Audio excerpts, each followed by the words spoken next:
Assalamualaikum warahmatullahi wabarakatuh. Innal hamdalillah nahmaduhu wa nasta'inuhu wa nastaghfiruh wa na'udzu billahi min syururi anfusina wa min sayyiati a'malina. Man yahdihillahu fala mudhillalah wa man yudlil fala hadiyalah. Ashhadu an la ilaha illallah wahdahu la syarikalah wa ashhadu anna Muhammadan abduhu wa rasuluh. Ya ayyuhalladzina amanu taqullaha haqqa tuqatih wa la tamutunna illa wa antum muslimun. Ya ayyuhan nasu taqu rabbakumul ladzi khalaqakum min nafsin wahidah wa khalaqa minha zawjaha wa batha minhuma rijalan katsiran wa nisaa'a wattaqullaha alladzi tasaaluna bihi wal arham innallaha kana 'alaikum raqiba. Ya ayyuhalladzina amanu taqullaha wa qulu qawlan sadida yuslih lakum a'malakum wa yaghfir lakum dhunubakum wa may yuti'illaha wa rasulahu faqad faza fawzan 'azima. Amma ba'd, fa inna asdaqal hadithi kitabullah wa khairal hadi hadi Muhammadin sallallahu alaihi wasallam wa syarrul umuri muhdatsatuha wa kullu muhdatsatin bid'ah wa kulla bid'atin dhalalah wa kulla dhalalatin finnar. Ma'asal muslimin, ikhwani fillah wa akhwati, bapak-bapak, ibu-ibu, saudara-saudari rahimani wa rahimakumullah. Alhamdulillah, segala puji bagi Allah Subhanahu wa taala yang mempertemukan kita kembali dalam kajian Kutab Tafsir wa Bayan li a'dzam suratin fil Quran atau tafsir surat Al-Fatihah oleh Fadilatul Syekh Muhammad bin Jamil Zainu rahimallahu ta'ala. Semoga Allah subhanahu wa ta'ala senantiasa memberikan taufik dan hidayah kepada kita untuk kita senantiasa belajar dan mentadaburi serta mengamalkan Al-Quranul Karim. Kita sampai pada halaman 59 yang berkaitan dengan tafsir ayat terakhir dari surat Al-Fatihah, ghairil maghdubi alaihim waladdallin. Qala al-Hafidz fil Fath, berkata Al-Hafidz Ibnu Hajar Al-Asqalani Asy-Syafi'i rahimahullah dalam kitab beliau Fathul Bari Syarah Sahih Bukhari, wal hasilu annahum khalafu ma umiru bihi minal fi'li wal qawli. Kesimpulannya bahwasanya orang-orang Yahudi yang Allah katakan al-maghdubi alaihim, dan sudah kita sampaikan tafsirnya Rasul yang dimurkai adalah orang Yahudi.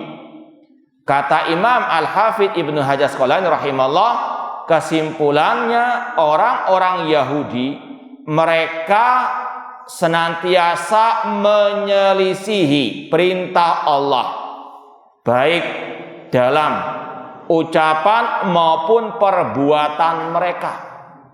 Ini ada kaitan dengan hadis yang sudah kita sampaikan tentang perintah Allah kepada Bani Israel, orang-orang Yahudi, untuk mereka ketika masuk ke Baitul Maqdis dalam keadaan sujud, dan untuk mereka mengatakan hitta wadkhulul baba sujada wa qulu hittatun naghfir lakum khatayakum, dan masuklah kalian lewat pintu, yaitu di Baitul Maqdis, dalam keadaan sujud dalam rangka bersyukur kepada Allah.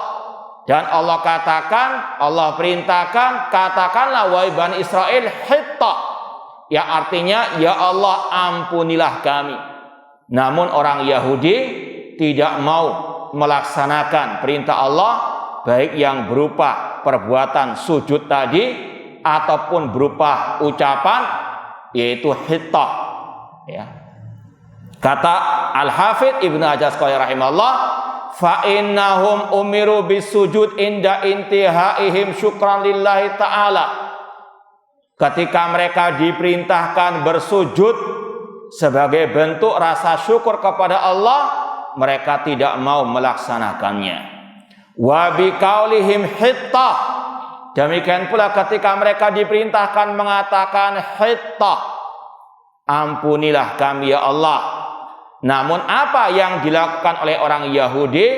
Fabaddalus sujuda bizzahfi. Mereka masuk ke Baitul Maqdis bukan dengan bersujud, namun dengan merangkak.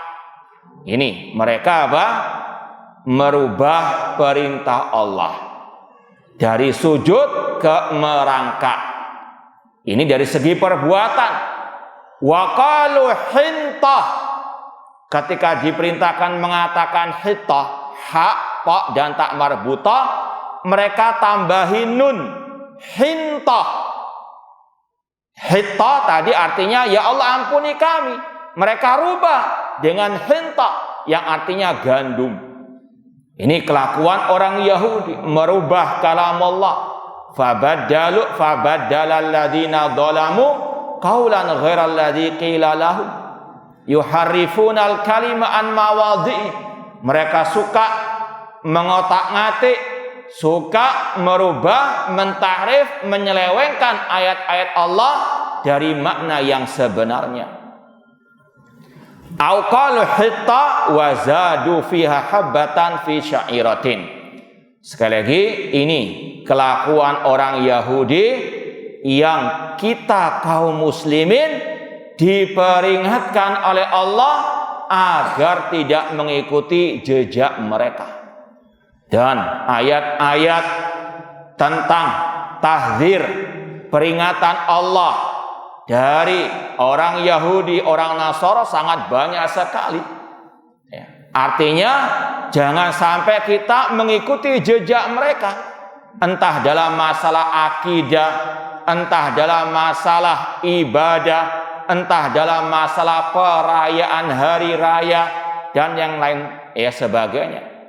Kita diperintahkan menyelisihi mereka, apalagi dalam masalah al-aqidah. Contoh misalnya orang-orang Yahudi, orang Nasara, tentunya mereka tidak menyembah kepada Allah Subhanahu wa taala. Orang Yahudi menyembah Uzair, orang Nasara menyembah Isa.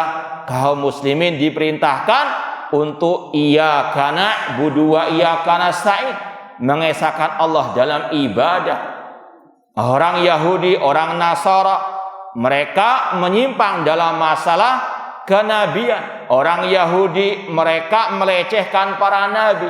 Wa qatlimul anbiya, mereka membunuh para nabi. Orang Nasara berlebih-lebihan dalam mengagungkan Nabi Isa sampai menyembahnya. Makanya Rasul mengatakan, la tutruni kama atratin Nasara Isa ibn Maryam. Jangan kalian berlebih-lebihan dalam menyanjung diriku sebagaimana orang-orang Nasara berlebih-lebihan dalam menyanjung Nabi Isa. Islam, kaum muslimin pertengahan di atas siratal mustaqim, tidak melecehkan Nabi Muhammad dan tidak pula menuhankan Nabi Muhammad sallallahu alaihi wasallam. Umat Islam menyatakan Nabi Muhammad Abdullah wa Rasul. Beliau hamba Allah, manusia, tidak boleh dituhankan. Ini untuk membantah orang Nasara. Beliau adalah utusan Allah yang wajib dihormati, tidak boleh dilecehkan. Jangan diperolok Rasul SAW, jangan dicela Nabi Muhammad sallallahu alaihi wasallam. Inna syani'aka huwal abtar. Sesungguhnya yang mencelahmu, membencimu wahai Nabi Muhammad, dia terputus dari rahmat Allah. Ini Islam mengajarkan kita senantiasa di atas siratal mustaqim, pertengahan sesuai dengan dalil Al-Quran dan Sunnah, yang menyelisihi Yahudi an-Nasara dalam segala bidang ini. Di antaranya masalah akidah ini, yaitu bahwasanya Islam mengajarkan at-tauhid, mengajarkan untuk kita senantiasa di atas ajaran Rasul sallallahu alaihi wasallam. Kemudian kata Imam Ibnu Hajar Asqalani rahimahullah, wa yustanbatu minhu annal aqwal al mansusata idza tu'bida bilafdhiha la yajuzu taghyiruha walau wafaqal makna. Dan dari kisah tadi diambil kesimpulan bahwasanya ucapan-ucapan yang betul-betul dinaskan, ada nas untuk kita beribadah dengan ucapan yang sudah ditentukan oleh syariat, maka tidak boleh dirubah-rubah meskipun ada kemiripan maknanya. Contoh misalnya kita mulai sholat itu dengan ucapan apa? Idza qumta ila sholati fakabbir, kata Rasul. Apabila engkau mau sholat, bertakbirlah. Mengucapkan apa? Allahu Akbar. Ini ucapan yang sudah dinaskan oleh Rasul. Memulai sholat dengan Allahu Akbar, jangan diganti dengan Allahu A'zam. Meskipun mungkin ada kemiripan, meskipun tidak sama. Ya, kata ulama, Allahu Akbar lebih dibandingkan Allahu Al-A'zam. Artinya meskipun ada kemiripan, tidak boleh merubah-rubah apa? Ucapan-ucapan yang memang sudah dinaskan itu dalam rangka ibadah kepada Allah Subhanahu wa taala. Contoh yang lain misalnya, zikir selesai salat, kata Thauban, pembantunya Rasul SAW, dalam Sahih Muslim, kana Rasul SAW idza insarafa min salati istaghfara thalatha. Apabila Rasul selesai salat, beliau istighfar 3 kali. Astagfirullah, astagfirullah. Maka nggak boleh diganti dengan Allahumma atubu ilaik, Allahumma. Meskipun mirip, ya Allah aku bertobat kepadamu. Namun sekali lagi ini yang dikatakan oleh Al-Hafidz Ibnu Hajar Asqalani rahimahullah, ucapan-ucapan, kata-kata yang memang sudah dinaskan oleh Allah dan Rasulnya sebagai bentuk ibadah, ya tidak boleh dirubah-rubah. Sebagaimana orang Yahudi disuruh mengatakan hittah, diganti dengan hintah. Naudzubillahi min dzalik. Baik, kita lanjutkan halaman 60. Min fawaidil ayati wal ahadits. Di antara faedah ayat-ayat yang sudah kita lewati sebelum ini dan juga hadis-hadis sebelumnya, yang pertama at-targhibu fi suluki sabilil mu'minin. Ada seruan, dorongan, anjuran untuk kita menelusuri jalannya orang-orang yang beriman, yaitu para sahabat Rasul sallallahu alaihi wasallam.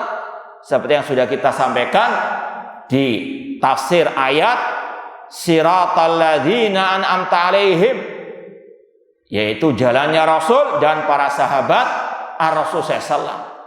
Al-mu'minin yang dimaksud di sini adalah para sahabat Rasul sallallahu alaihi wasallam, untuk kita mengikuti jejak mereka.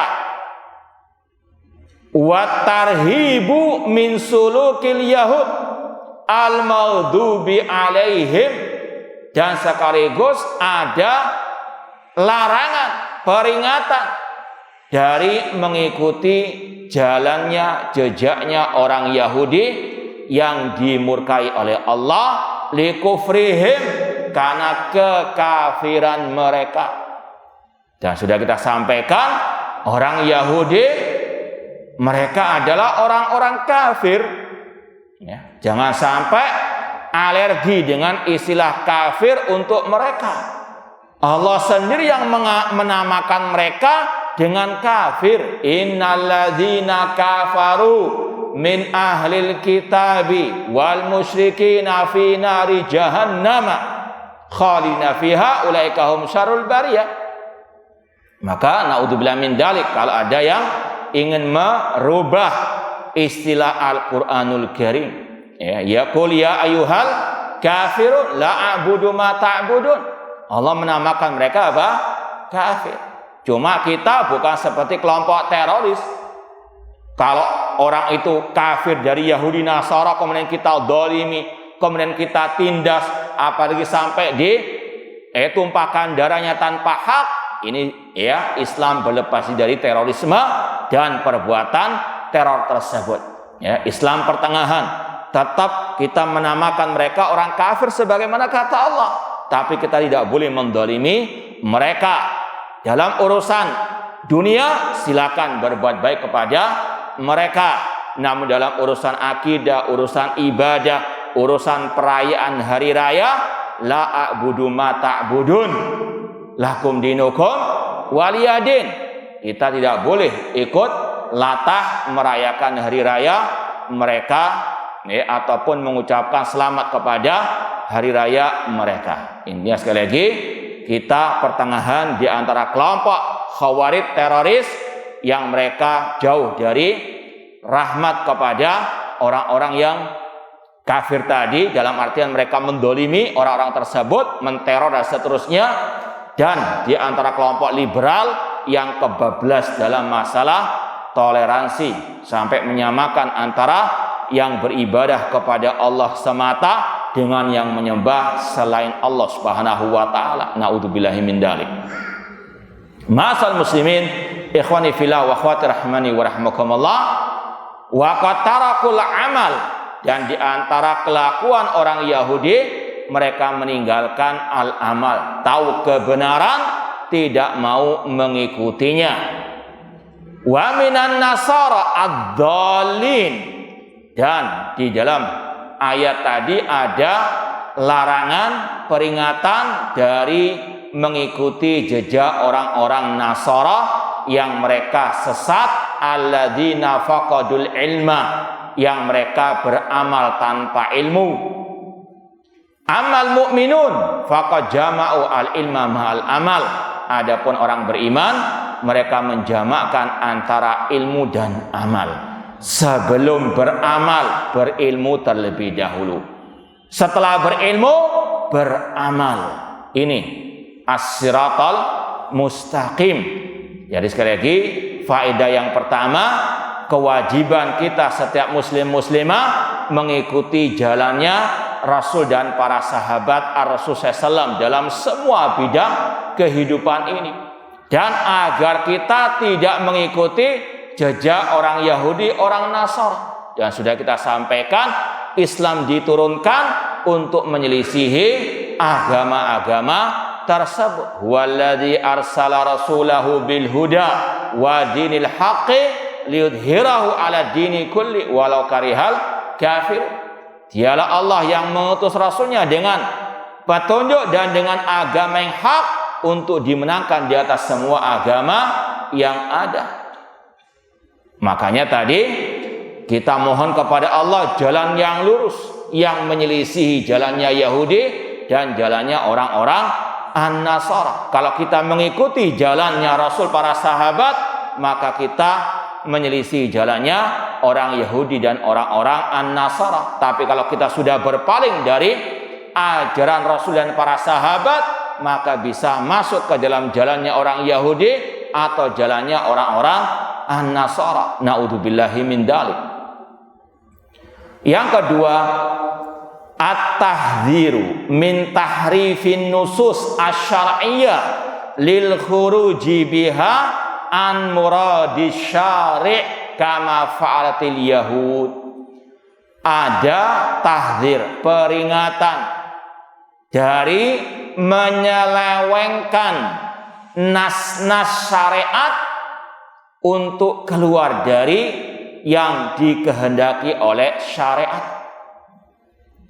Artinya dalam mentafsirkan ayat, dalam mentafsirkan hadis, jangan asal-asalan. Jangan main akal-akalan di otak-atik sesuai dengan hawa nafsu selera sendiri. Harus sesuai dengan apa yang dikehendaki oleh Allah dan Rasulnya. Makanya Imam Asy-Syafi'i rahimahullah pernah berkata, amantu billah wa bima ja'anillah ala muradillah. Aku beriman kepada Allah dan dengan apa yang diajarkan oleh Allah sesuai dengan kehendak Allah. Wa amantu bi Rasulillah wa bima ja'an Rasulillah ala muradi Rasulillah. Dan aku beriman kepada Rasulullah dan dengan apa yang diajarkan oleh Rasulullah ala muradi Rasulillah, sesuai dengan kehendak Rasul sallallahu alaihi wasallam. Makanya sudah kita sampaikan di awal kajian tafsir ini, Ahlus Sunnah wal Jamaah sebagaimana kata Imam Ibnu Katsir Asy-Syafi'i dalam muqaddimah tafsir beliau, metode Ahlus Sunnah dalam mentafsirkan Al-Quran, tafsir ayat dengan ayat. Karena Allah yang paling tahu tentang apa yang Dia firmankan. Ya. Contoh misalnya Allah mengatakan wailul lil mutaffifin. Siapa al-mutaffifin? Allah tafsirkan langsung. Alladzina idza talu 'alan nasi yastawfun. Allah tafsirkan sendiri apa makna siratal ladzina an'amta 'alaihim ghairil maghdubi 'alaihim, yaitu siratnya ya para anbiya, as-siddiqin wa syuhada wa as-salihin, seperti yang sudah kita sampaikan. Ini adalah apa? Tafsir ayat dengan ayat. Demikian pula tafsir ayat dengan hadis Rasul. Karena yang paling tahu tentang tafsir ayat adalah Rasul, karena Rasul yang diberi wahyu oleh Allah dan Rasul yang diperintahkan untuk mentafsirkan Al-Quran oleh Allah. Allah mengatakan wa anzalna ilaika dzikra litubayyina linnasi ma nuzzila ilaihim wa la'allahum yatafakkarun. Dan kami turunkan kepadamu Al-Quran adzikra litubayyina linnas. Tugasnya Rasul diantaranya menjelaskan apa makna tafsir dari Al-Quranul Karim. Rasul yang paling tahu tentang tafsir ayat Al-Quran.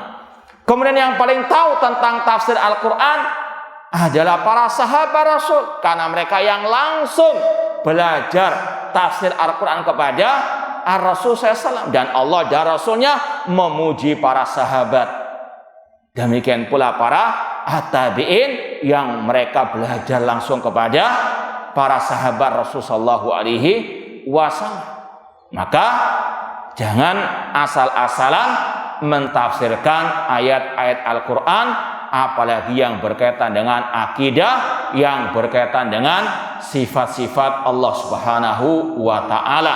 Allah berfirman, "Wa man adzlamu mimman iftara 'alallahi kadhiba."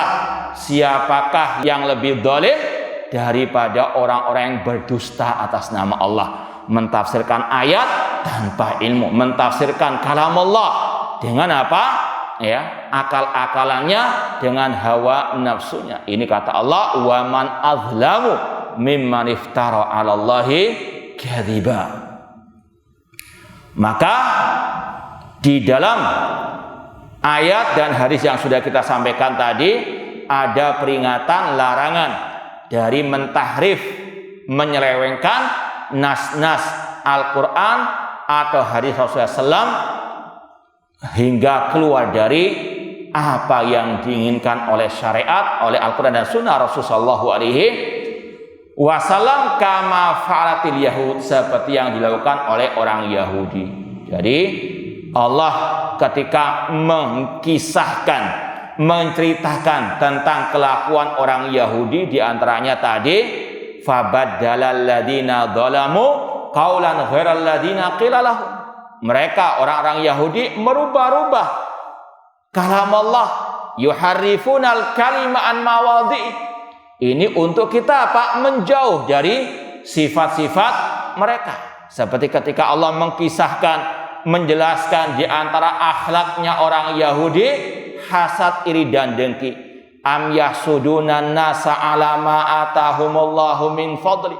Apakah mereka hasad kepada manusia yang telah Allah utamakan mereka? Ini adalah kelakuan orang Yahudi. Ketika Allah menyebutkan akhlaknya orang Yahudi, jangan sampai kita apa? Hasad, iri dan dengki. Itu kelakuannya orang al-Yahud. Naudzubillahi min dzalik. Demikian pula di sini. Orang Yahudi suka mengotak-atik ayat-ayat Allah. Hitta mereka rubah dengan hintah. Ya. Laqad amarallahu al-yahud an yaqulu hittah faqalu hintah. Allah perintahkan orang Yahudi untuk mengatakan hittah. Ya, ha, ta dan tak marbutah. Namun mereka merubahnya dengan menambahi nun setelah ha, hintah. Ya, tahrifan, untuk merubah, menyelewengkan ayat Allah Subhanahu wa taala. Wa akhbarana Allah annahu istawa 'alal arsy. Namun sangat disayangkan kelakuan orang Yahudi ini diikuti oleh sebagian kaum muslimin. Ketika Allah berfirman, ketika Allah mengabarkan dalam 7 ayat Al-Quran, Ar-Rahmanu 'alal arsy istawa, Allah istawa di atas ars. Di antara surat Toha ayat yang kelima, demikian pula Al-Hadid ayat yang keempat. Ada 7 ayat Al-Quran yang maknanya, lafadznya tadi, di antaranya Ar-Rahman 'alal arsy istawa. Namun sebagian orang-orang yang mentakwil mengatakan istawa artinya istaula. Ditambah apa? Lam. Istawa diganti dengan istaula, menguasai. Fandur ma asbaha lamahum allati zaduha binunil yahud allati zaduha.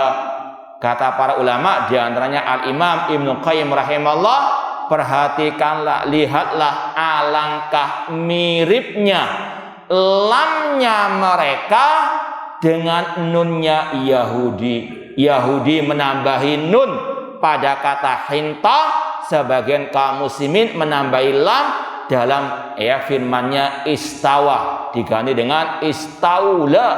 Naudzubillahi min dzalik. Ini adalah salah satu bentuk tahrif, takwil yang batil, mengotak-atik ayat Allah, tidak pada atau menyelewengkan dari makna yang sebenarnya. Istawa ditafsirkan oleh para ulama tabi'in, yaitu Mujahid, Abul Aliyah yang juga merupakan muridnya Abdullah bin Abbas radhiyallahu anhuma. Mereka mentafsirkan istawa dengan ala wartafa. Istawa artinya Allah tinggi di atas arsy, bukan istaula, menguasai. Ya, bahkan Asy-Syaikh Abdul Qadir Al-Jailani dalam kitabnya Al-Hunya mengatakan, kalau mentafsirkan istawa dengan istaula, menguasai, itu adalah tafsirnya kelompok Mu'tazilah atau kelompok liberal yang menuhankan akal, bukan tafsirnya para salafus saleh, bukan tafsir yang benar. Naudzubillahi min dzalik. Ini sekali lagi jejak orang Yahudi yang diikuti oleh sebagian kaum muslimin, dan ini yang memang Rasul telah peringatkan, la tattabi'unna sanana man kana qablakum shibran bi shibrin wa dhira'an bi dhira'in hatta law dakhalu juhadabin la dakhaltumu. Sungguh kalian umat Islam akan mengikuti jejak orang-orang sebelum kalian, sejengkal demi sejengkal, sehasta demi sehasta, sampai kalau mereka masuk ke lubang dab binatang di gurun pasir sana, kalian juga akan masuk ke dalamnya. Para sahabat bertanya, al-Yahud wan Nasara ya Rasul, apakah mereka orang Yahudi dan Nasara? Rasul menjawab, faman, siapa lagi kalau bukan mereka yang kalian ikuti. Ini sebagai bentuk celaan Rasul bagi yang mengikuti jejak orang Yahudi, terutama dalam masalah tadi, mengotak-atik, mentahrif, mentakwil ayat-ayat Allah Subhanahu wa taala. Masal muslimin ikhwani fillah wa akhwati rahmani wa rahmakumullah, padahal akidah Allah istiwa di atas arsy, Allah di atas langit, ini merupakan akidah yang sudah jelas di dalam Al-Qur'an, hadis Rasulullah sallallahu alaihi wasallam. Allah berfirman, selain tadi Ar-Rahman ala asistawa, Allah mengatakan aamintum man fis sama, apakah kalian merasa aman dengan zat yang di atas langit? Ketika Allah mengatakan inna anzalnahu fi lailatul qadar. Sesungguhnya kami menurunkan Al-Quran di malam Lailatul Qadar. Kata-kata menurunkan dari atas ke bawah. Allah ada di atas semua makhluknya. Dan ini ijma' para sahabat, para tabi'in. Sebagaimana kata Imam Al-Auza'i rahimahullah, beliau mengatakan kunna wattabi'una mutawafiruna nakul Allahu fis sama'. Kami dan para tabi'in semua sepakat mengatakan Allah fis sama'. Bahkan ini juga akidahnya Imam Asy-Syafi'i rahimallahu ta'ala dan ulama-ulama dari mazhab Asy-Syafi'i. Di antaranya kita nukil apa yang sudah kita pernah tulis di medsos, pernah kita posting di medsos tentang akidah ulama mazhab Syafi'i tentang nama-nama dan sifat Allah. Di antaranya ucapan Imam Syafi'i. Beliau mengatakan di awal kitab Ar-Risalah, dan tidaklah orang-orang yang mensifati Allah itu sampai kepada hakikat keagungannya sebagaimana yang dia sifatkan dirinya dan lebih dari apa yang disifatkan oleh makhluknya. Kemudian beliau mengatakan dalam kesempatan yang lain, aku mengatakan akidah yang aku pegang erat dan aku melihat para ahli hadis yang aku menimba ilmu dari mereka semisal Sufyan dan Malik dan selain keduanya yang juga berpegang teguh dengannya, yaitu mengikrarkan dua kalimat syahadat dan bahwasanya Allah ada di atas arsy-Nya, di atas langitnya, dia dekat dengan hambanya sesuai kehendaknya. Dan ini yang juga dikatakan oleh Imam As-Sabuni Asy-Syafi'i di kitab beliau Aqidah Salaf Ashabul Hadis.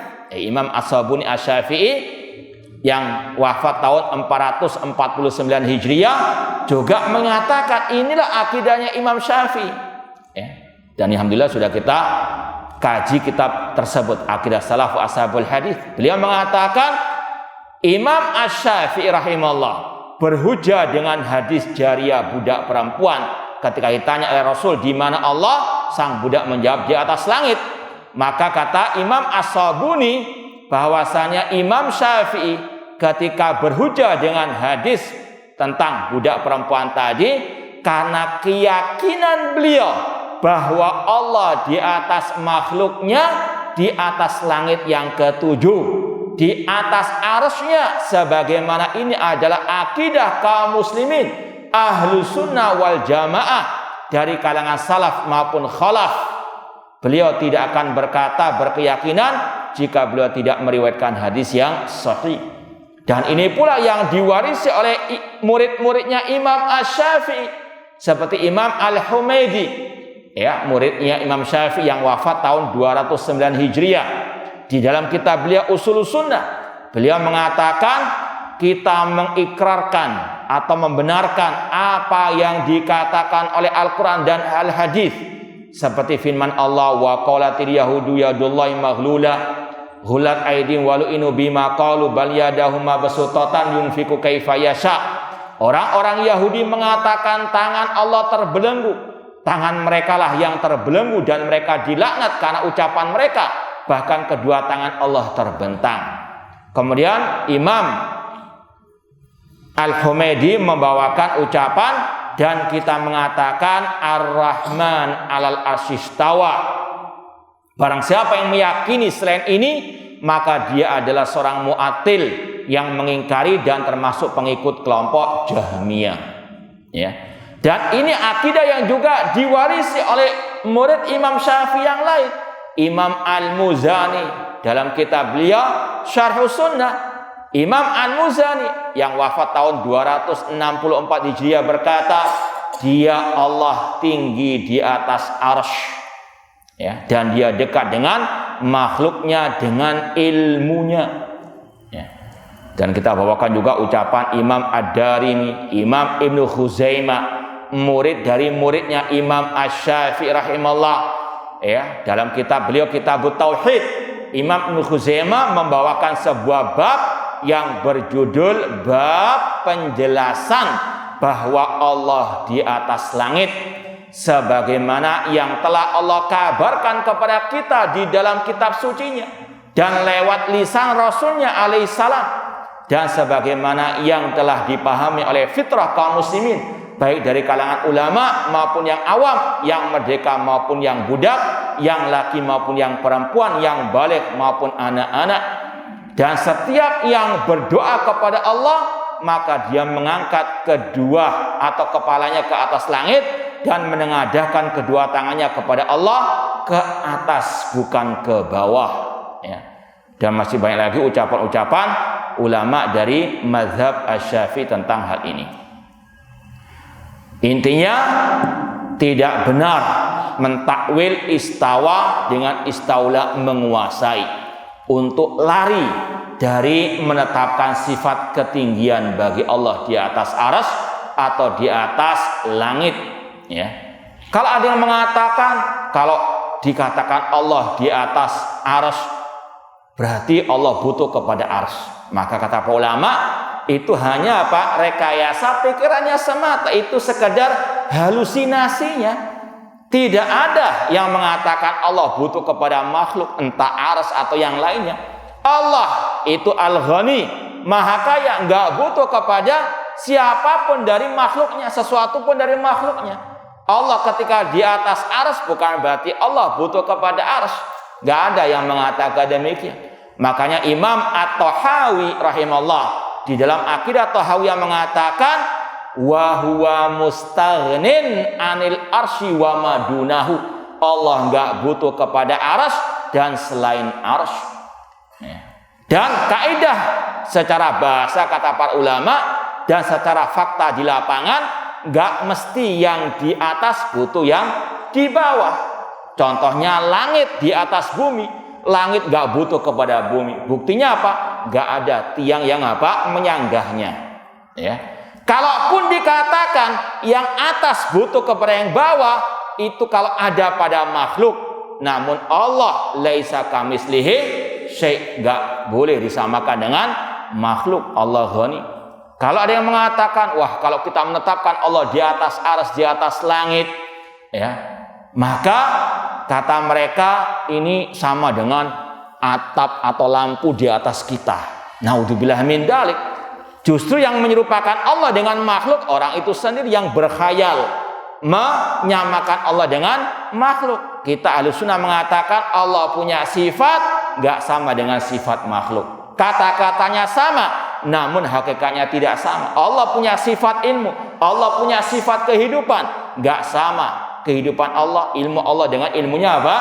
Makhluk. Kata Imam Abu Hanifah rahimahullah, wa kullu sifati khilafu sifatil makhlukin. Semua sifat Allah berbeda, berlainan dengan sifat makhluk. Ya'lam laka ilmina. Allah punya sifat ilmu, namun gak sama dengan ilmu kita. Yaqdir laka kudratin. Allah kuasa, namun gak sama dengan kekuasaan kita. Yara laka ru'yatina. Dia melihat, namun gak sama dengan penglihatan kita. Sama kata-katanya. Allah melihat, kita juga melihat, namun beda hakikatnya. Maka semua sifat Allah demikian. Tetapkan tanpa diserupakan dengan sifat makhluk, tanpa dibayangkan dan tanpa diselewengkan maknanya. Maka sekali lagi, ini akidah Ahlussunnah wal Jamaah. Seperti yang kita mau tambahkan dari nukilan yang kita sempat sebutkan tadi, ini dari ucapan Imam As-Sabuni Asy-Syafi'i di awal kitab akidah beliau, Aqidah Salaf wa Ashabul Hadis. Ucapan yang sangat indah tentang kaidah dan akidah Ahlussunnah tentang tauhid asma wa sifat. Imam As-Sabuni Asy-Syafi'i berkata, Ashabul Hadis, Ahlussunnah, para salafus saleh, semoga Allah menjaga yang masih hidup dari mereka dan merahmati yang telah meninggal dunia, bersaksi akan keesaan Allah dan kerasulan Nabi Muhammad sallallahu alaihi wasallam. Mereka Ashabul Hadis mengenal Allah lewat sifat-sifatnya yang telah dijelaskan oleh wahyunya dan kitabnya yang diturunkannya atau yang disampaikan oleh Rasulnya dalam hadis-hadis yang sahih yang diriwayatkan oleh para perawi yang terpercaya. Mereka ashabul hadis, ahlu sunnah, menetapkan apa yang ditetapkan oleh Allah dalam kitabnya dan yang ditetapkan oleh Rasulnya, dan mereka tidak meyakini adanya penyerupaan sifat Allah terhadap sifat makhluknya. Mereka mengatakan bahwa Allah menciptakan Adam dengan kedua tangannya, sebagaimana yang telah dijelaskan di dalam firman-Nya, qala ya iblisu ma manaka antas juda lima khalaqtu biyadaya. Allah berkata, wahai iblis, apa yang menghalangimu untuk sujud kepada Adam yang aku ciptakan dengan kedua tanganku? Mereka, kata Imam As-Sabuni, mereka para ulama salaf, ashabul hadis, ahlu sunnah, tidak menyelewengkan makna firman Allah dari yang sebenarnya, seperti menyelewengkan makna kedua tangan Allah dengan kedua nikmat atau dua kekuatan, sebagaimana kelakuan kelompok Mu'tazilah dan Jahmiyah. Jadi ini sekali lagi akidah dan kaidah ahli sunnah dalam masalah nama-nama dan sifat-sifat Allah. Allah mengatakan istawa, ya sudah, artikan Allah tinggi di atas ars, selesai masalah, tanpa diserupakan dengan apa? Makhluk. Demikian pula sifat-sifat Allah yang lain. Di antaranya poin yang akan kita sampaikan ini mukadimah, karena poin ketiga ini ada bantahan kepada sebagian yang menyelewengkan ayat sifat Allah Subhanahu wa taala. Kurang berapa menit? 4 menit. Ya mungkin kurang ya panjang waktunya kalau kita sampaikan ini poin ketiga, sambung sampai halaman berikutnya. Intinya sekali lagi, akidah ahlu sunnah wal jamaah dalam masalah tauhid asma wa sifat menetapkan apa yang telah ditetapkan oleh Allah dan Rasulnya tanpa diserupakan dengan makhluk, tanpa dibayang-bayangkan dan tanpa ditakwilkan, diselewengkan dari makna yang sebenarnya. Ya. Tapi nggak masalah, kita kasih mukadimah. Poin yang ketiga, laqad tajarra'a ba'dul mufassirin kas-Sabuni fi safwatit tafasir wal qadhi Ahmad Kan'an fi kitabi Qurratul Ainain ala tafsirul Jalalain. Ada sebagian orang yang menulis tafsir seperti Muhammad Ali As-Sabuni. Ini sama-sama dengan As-Sabuni yang kita sebut tadi, tapi beda orangnya, beda akidahnya. Yang tadi itu ulama abad ke-5 Hijriah. Kalau ini abad sekarang ini. Ya, Imam As-Sabuni Asy-Syafi'i, kitab yang masyhur tadi Aqidah Salaf Ashabul Hadis. Makanya persamaan dalam nama nggak mesti sama apa hakikatnya. Kalau tadi Imam As-Sabuni melarang takwil, ini Sabuni yang sekarang mentakwil. Ya, paham ya? Ini kalau antara makhluk demikian, apalagi antara makhluk dengan apa? Al-Khaliq, beda lagi, ya. As-Sabuni dalam kitabnya ringkasan tafsir Ibnu Katsir, ya, dia mentakwil ayat yauma yukshafu an saqin, pada hari disingkapnya sakin. Ya, apa arti sak? Nanti akan ditafsirkan oleh Rasul sendiri dalam hadis yang sahih, dalam Sahih Bukhari. Imam Bukhari, kalau antum punya kitab Sahih Bukhari, lihat Kitabut Tafsir tentang firman Allah surat Al-Qalam ayat 42. Beliau mentafsirkan ayat ini yauma yukshafu an sakin dengan ya yakshifu rabbuna an saqihi, Rabb kita menyingkapkan betisnya, saqihi. Ini tafsir Rasul terhadap ayat ini, termasuk ayat sifat, sebagaimana ayat wa yabqa wajhu rabbika dzul jalali wal ikram, kekallah wajah Rabbmu. Ahlus sunnah menetapkan sifat wajah sesuai dengan kebesarannya, enggak sama dengan wajah makhluk. Seperti tadi kata Imam As-Sabuni Asy-Syafi'i, Ahlus sunnah menetapkan Allah punya sifat kedua tangan sebagaimana kemuliaan dan kebesarannya, tidak boleh ditakwil dengan kedua nikmat, kedua kekuasaan. Ini kata Imam As-Sabuni Ahlus Sunnah meyakini apa adanya ayat-ayat sifat Allah. Seperti di sini juga. Cuma ya As-Sabuni yang abad ini dia mengatakan ya tentang ayat tadi yauma yukshafu an sak yasjudu lillah kullu mu'min wa mu'minah. Dalam hadis dia menyebutkan dia itu sebetulnya meringkas tafsir Imam Tabari, tafsir Ibnu Katsir, cuma dipotong sesuai dengan seleranya. Di antaranya hadis tentang tadi. Imam Bukhari membawakan hadis Rasul yang mengatakan yakshifu rabbuna ansaki. Ini nggak disebutkan dalam apa? Tafsirnya tersebut, langsung dipotong. Orang mukmin, mukminah sujud kepada Allah pada hari kiamat. Tidak disebutkan Allah menyingkapkan betisnya di hari kiamat. Dipotong sampai di situ. Jadi sekali lagi ini bentuk takwil yang ya salah, yang batil sampai memotong hadis, tidak amanah ilmiah. Wallahu alam. Aqulu qouli hadza wa akhiru da'wana anil hamdulillahi rabbil alamin. Wassalamualaikum warahmatullahi wabarakatuh.